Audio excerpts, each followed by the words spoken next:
Akwe Talofa, and good morning to you people of the internet, and welcome to the show. Well, as some of you may have noticed, I haven't been active as much. Mainly due to degrees, cosplay stuff, and a few other things that have been going on in my life. And in between some of my larger bits of content, I thought I'd just put together this little string of reviews.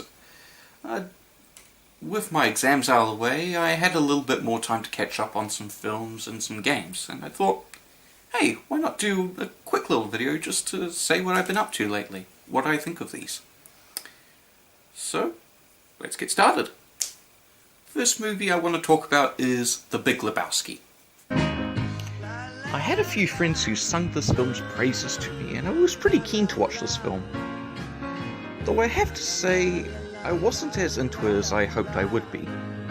Now, I do like the work of the Coen Brothers. Their remake of True Grit was fantastic, but I kind of got lost with this film's story. That being said, the characters are still pretty good. I love John Goodman and Steve Buscemi, and I did get some good laughs. But I feel like I don't like this film as much as I should, and I feel really bad about that. I definitely watch it again in a heartbeat, and would re-evaluate it once I got my head round it. But at this moment, I feel I can only give Lebowski a still respectable 7 out of 10. This next film sure did not disappoint me, and has actually become one of my favourite films of all time.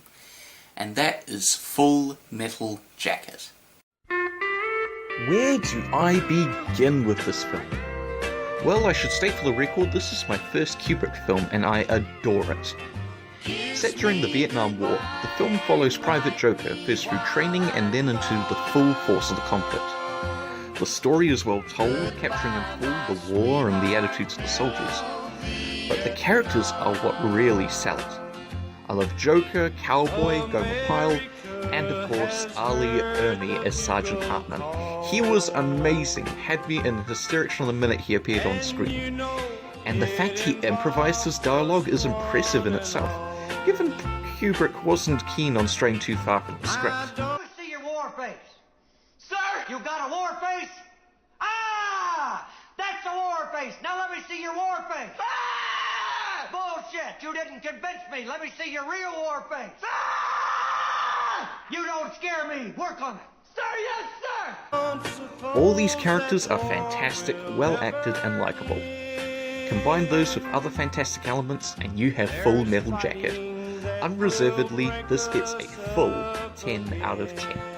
The third film was a bit more peculiar, but childhood nostalgia was the thing that drove me to watch this film. And that film was Captain Underpants. I loved the books as a kid, and when I first heard this was being made, I was only sort of interested. And having watched it, I have to say, this was fantastic and a great translation of the books to the big screen. The story is a great mix of the original books and a few original ideas. The voice actors did a great job, sounding perfect, and DreamWorks did a good job with animation, even going quite creative for a few scenes. The film, obviously, is quite full of toilet humor, but given the source material, it's not such a big problem. And admittedly, I did get a couple laughs out of it. But it's more than that. The self-awareness of it and some of the other comedic elements are just fantastic too. Though the biggest awesome piece from this film had to be the theme song from Weird Al Yankovic. I love the guy and the song is just freaking awesome. It's not a masterpiece or a film of the year, but for a nostalgic nerd like me, it was great. It gets an 8 out of 10 from me. And now comes in the video game. The very first in the Jak and Daxter series. The series was one my brother and I really enjoyed, and I've started the process of replaying the trilogy on the PlayStation 2.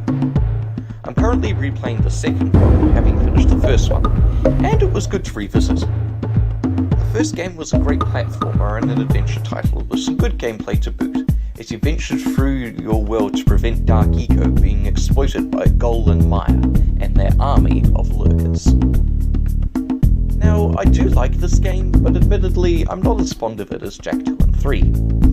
It's down more to a few mechanics like the hit points, but the different types of eco are cool and add to the gameplay quite well. The settings are quite nice, and it is a pretty cool effort from Naughty Dog. It's not the best game in the trilogy, but it's a good start.